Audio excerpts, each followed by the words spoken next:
The Somme is a Tier 8 premium British destroyer and the reward for the ongoing January 2026 campaign in World of Warships Legends. I've got two matches to show you in the ship. This first one on Tears of the Desert is the best result I've gotten in the Somme, and it ends up being a Kraken Unleashed, although it's maybe a little bit of a fraudulent Kraken, because one of the kills we get is on an AFK battleship. However, I think it's still useful to see that particular sinking because it'll give you a good idea of just how hard these torpedoes hit, which is not very hard at all. We'll get into the details in a little bit. The second match is more representative of the average experience I've had in the Somme. And I'll tell you before we go into further detail about anything else that I've really been enjoying this destroyer. I didn't think I would when I first read the patch notes because they seemed to indicate that this was more of a torpedo focused vessel, and I, as you probably know, prefer gunboats. But just because this thing is more geared toward torpedoes, at least in terms of the gimmicks it offers you, doesn't mean the guns are not good. In fact, this is basically a copy-paste Jutland. And I don't know how many people have played the Jutland. It doesn't seem to be a very popular Tier 8 destroyer. But I can tell you that looking at the Jutland and the Somme together with the exact same commander build and module setup, the main battery reload on the Somme actually ends up being a little bit better. We've got a 3.3 second reload on these main battery guns. The Jutland, or I'm sorry, a 3.6 second reload on these main battery guns. The Jutland has a 4-second reload. So we've got a little bit more DPM, and you could argue that the torpedoes we have on the Somme are better than the Jutlands too, although they don't do that much damage. Anyway, in this battle, I wanted to point out one of our teammates here, the Michelangelo, who, well, as you can see, he's spotting the Katsanis. I think he must be equipped with the sonar on that ship, I'm not sure. But his spotting of the Katsanis allows us to sink it for our first of 5 kills in this game, and theoretically clears up the Charlie cap, except no it doesn't. The Charlie cap is still red.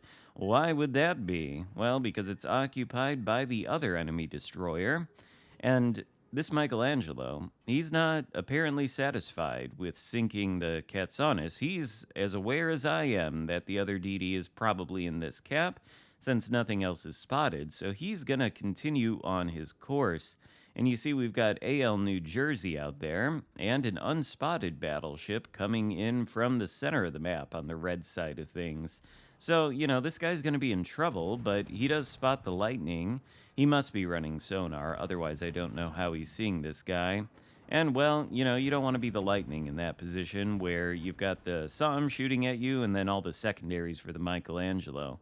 And just like that, this guy sets up the win conditions of this game. Both of the enemy destroyers have been eliminated. Our other friendly destroyer on the other side of the map has likewise gone down, leaving us as the last DD, and most of the team is on this side of the map in the Charlie cap. So what we're going to do is finish capping this cap. Unfortunately, the Michelangelo goes broadside to the Georgia and the New Jersey right as he smokes up. It's a little bit too late, and he goes down, but his sacrifice, I think, was integral to the outcome of this game. I don't know that we would have had as much success as we did had that guy not taken out those 2 destroyers.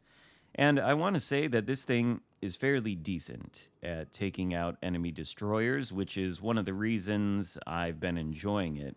In fact, it's pretty decent at doing all of the things you typically would want a destroyer to do, like being stealthy, for example. Our concealment isn't that bad. I'm sure some things outspot us, but we can spot for our team, we can get into caps, we have enough main battery firepower to go toe-to-toe with other enemy destroyers, and you'll see that in the second battle. We'll go toe-to-toe against a Daring and come out on top, in spite of the fact that the Daring has much better DPM than we do.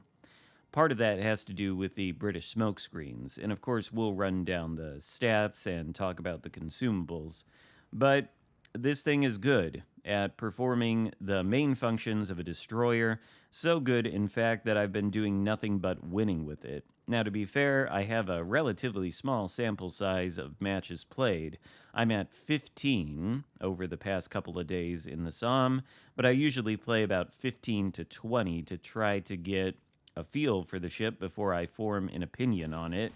And I will tell you, just honestly, my opinion of the ship might be a little bit rose tinted because 14 out of those 15 battles have been victories, and I'm at a 93% win rate, which you might tell me a lot of that probably has to do with your teams. Just you're getting lucky and you're getting on good blue teams.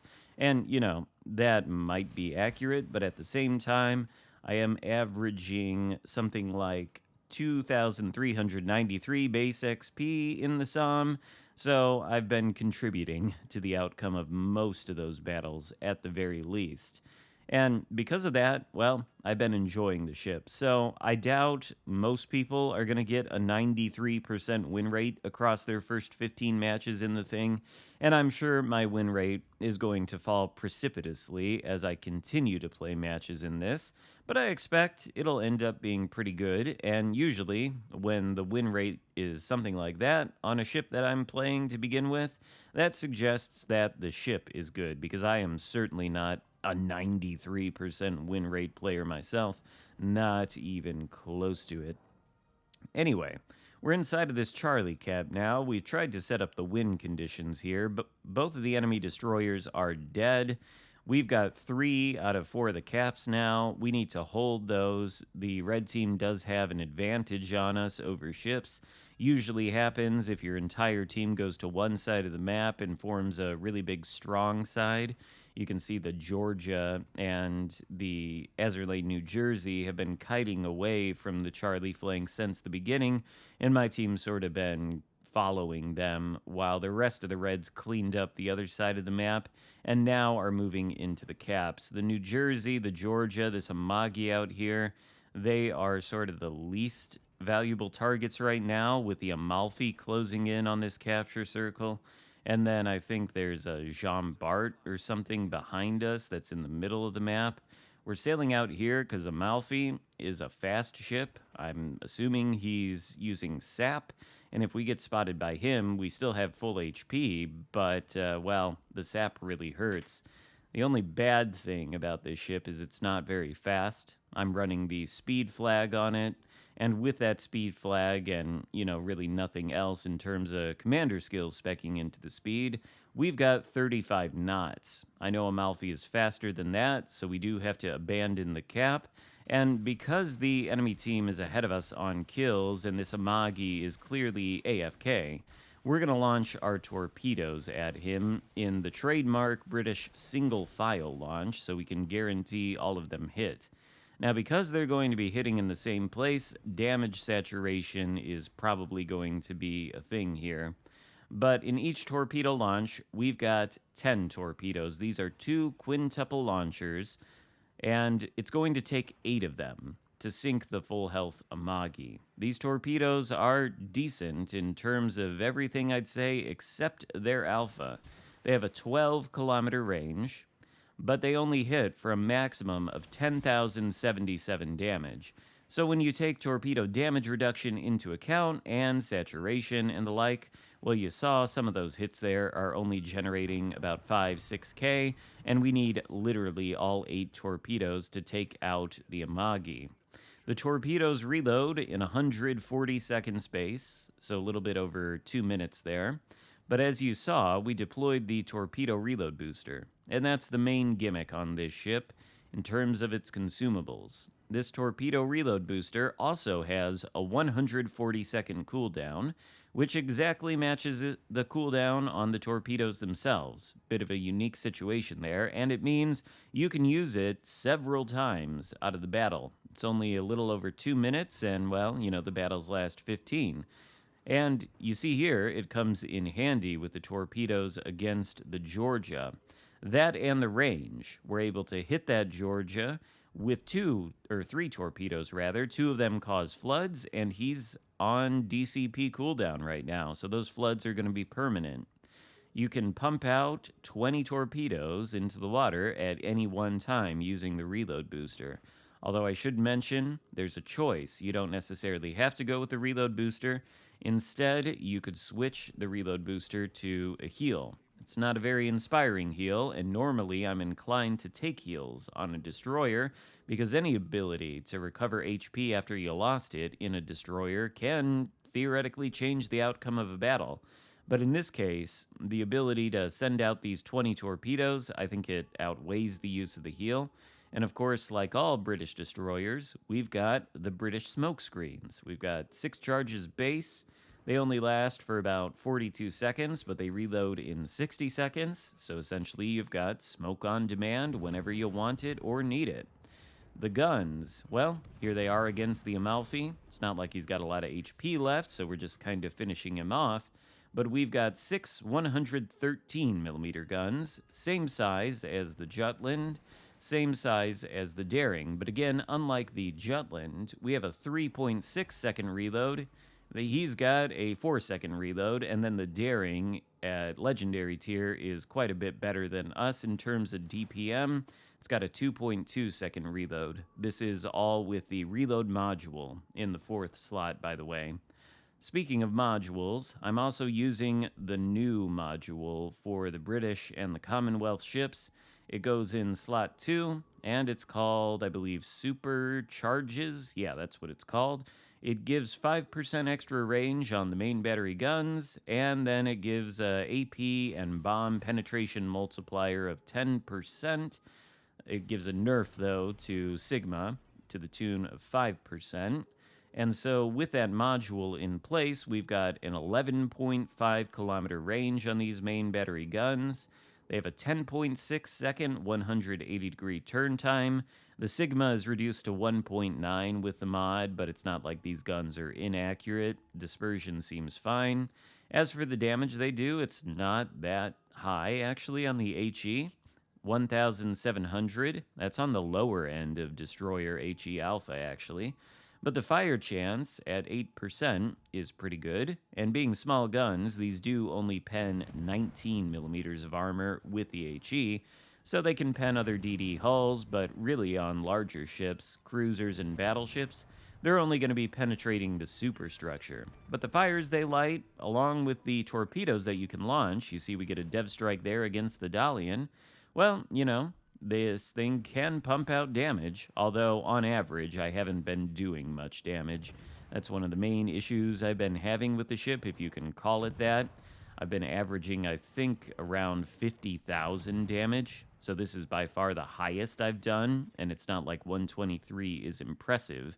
But most of the damage I'm doing seems to be coming against enemy destroyers with a little bit of damage against larger capital ships sprinkled in courtesy of these torpedoes. Speaking of the guns again, I think, will we switch to the AP here? I don't know, but the AP parameters are a little bit better. We've got a 2100 maximum AP shell damage. They have really, really short fuses, so I think they should be able to pen destroyers. And it might not be a bad idea to shoot AP at broadside destroyers in some cases. There's our Kraken Unleashed against the Georgia. Bit of a dumb one, as I told you. A little bit fraudulent because of that AFK Amagi. But hey, at least we see just how hard these torpedoes hit, which, to be fair, is not very hard, but, you know, volume. And I don't know if I've mentioned yet, but the torpedoes do have a 12-kilometer range, which is nice and comfortable. One of the longer ranges at the tier, and, you know, you saw that come in handy with the Georgia. By the way, for our second, more average battle, we're on the exact same map, Tears of the Desert. We just have center spawn, and I really wanted to show this one to you because I suspect people out there are going to believe, just by looking at DPM and reloads, that, you know, things like the Daring, which is an excellent gunboat, are going to automatically come on top in a contest between Daring and Somme just because of the discrepancy in damage output. But these British smoke screens, I can't emphasize them enough. They're some of the best in the game. The fact that you have 6 of them means you have so much versatility and leeway compared to other destroyers. You can just use them for the simple purpose of breaking line of sight between yourself and an enemy destroyer if you think the fight is not going to go in your favor, and in that way you can get away, reposition, come back in for the fight. There's a lot of things you can do, even if you're squaring off against a gunboat with better DPM than you. Sure, they can beat you if it's just raw DPM versus raw DPM, but you don't want to make it a straight up 1v1 fair fight like that if you've got a disadvantage. You want to do things like use your consumables, your smoke screen, to help you out in those endeavors. And we'll be doing that here in this first sequence against the Daring, which again is a superior gunboat to us in pretty much every way. And yet, well, you'll see the results here because Daring is in this corner. That's about the only place he could be. We spot him, or we locate him rather, with the RPF indicator from the perceptive skill. He's doing the same to us, so he undoubtedly knows where we are. We take the cap, and we're going to continue sailing in his direction. Ideally, these islands will protect us from any of his teammates, and now we can open fire. And so you'll see here that, Daring can pump out the damage much faster than we can, but we mess with the throttle a little bit. We have to use our DCP there, and we start taking fire from the Daring's teammates. So we deploy the smoke screen, still spotted for a moment as some of the torpedoes we launched earlier find their mark, but we go dark. I don't know if we were spotted by the destroyer maybe in the Charlie area. Who knows, but we can still shoot at the Daring. He remains spotted because he's shot, and he doesn't have the smoke. Our teammates have line of sight, and you see there, the smoke screen coming in handy, allowing us to even the odds just by using it to break line of sight and deal a lot more damage to the Daring, who does catch us in his sonar. We can't quite do the same. That's probably something else I should mention. The thing does come equipped with sonar in the second consumable slot, but it's strictly a personal defense sonar, or maybe a utility sonar to spot torpedoes for your teammates as well as yourself. That's about all it's good for. It's got a torpedo acquisition range of 2.8, but it's got a duration of around 3 minutes. So you can use it if you're trying to push into the cap with a friend or two maybe, and in that way you can at least spot incoming torpedoes, dodge them yourself, give your teammates advanced warning. But as far as spotting ships, it only has a 3.2 kilometer ship acquisition range. I've seen some feedback in the community that it for some reason shouldn't have that low of a ship acquisition range, but primary purpose of sonar is not spotting ships, it's spotting torps, and I don't think there's anything inherently wrong with a low ship spotting range on sonar, not when it's designed to be a utility sonar or a personal torpedo warning sonar. Speaking of torpedoes, we can put a lot more torpedoes in the water than the Daring, and frankly, with this torpedo reload booster cooldown time, you might as well just reload boost every single time you launch the torps, because both the torps and the reload booster are going to be available at essentially the same time if you sync them together like that. You could also just stagger it too, because you do have a 2 minute and 20-second reload or so. You could launch the torps, wait 60 seconds, use the reload booster, and, well, no, you couldn't do that because they both have a 2-minute cooldown time.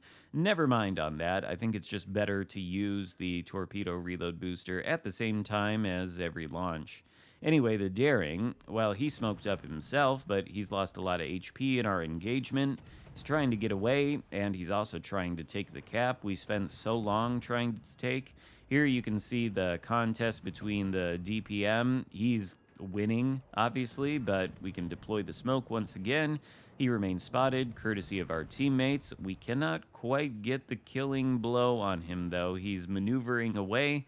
These shells are pretty floaty. As the distance increases, they become much more difficult to hit against little maneuverable targets like destroyers, but we did ping him for support from our team, and they do come through. They managed to take out the Daring, which is just fine with me.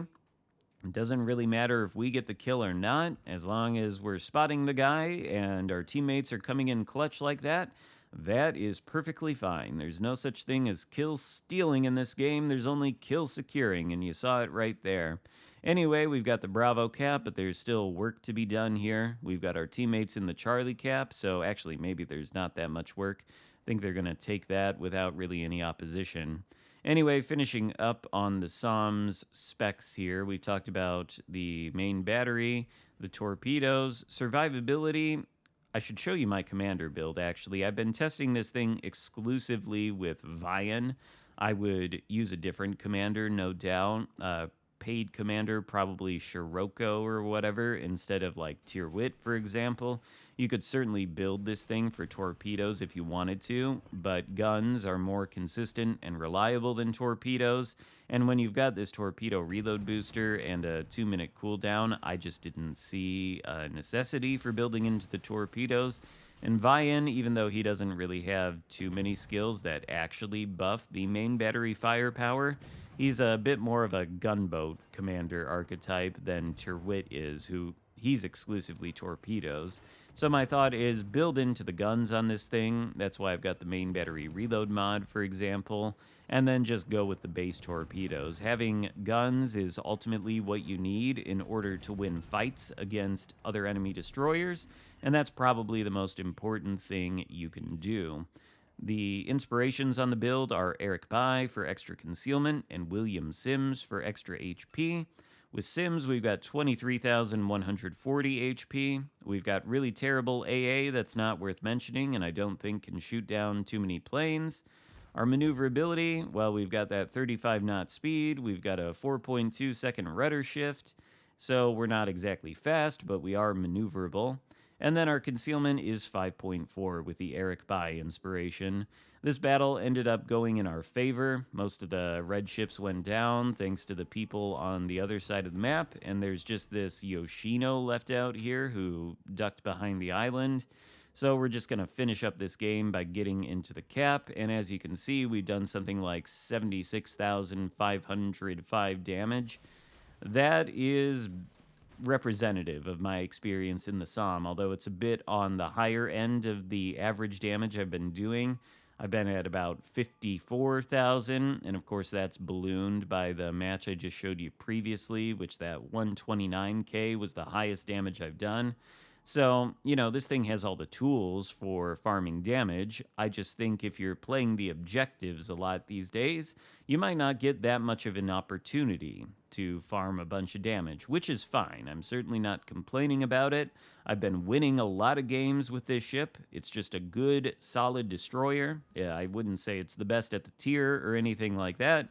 It's probably middle of the pack. You might call it mid, but it's not a terrible campaign ship by any stretch of the imagination. It's maybe not the most interesting thing they've ever done or the most inspiring, but it's just a solid British destroyer. And with the gimmicks that the British DDs have between the single-fire torps and the 6 smoke screens, those are some of my favorite gimmicks on any destroyers in the game. So that goes a long way for me personally. And I've really got no problem recommending this ship. I think it's decent enough. It's not going to change the face of the game or anything or dictate the meta, but it's a fun ship to play, I think. And these gimmicks are fun to use. So, hope you enjoyed the video. If so, give it a thumbs up, consider subscribing if you haven't already, and I'll see you next time. Goodbye.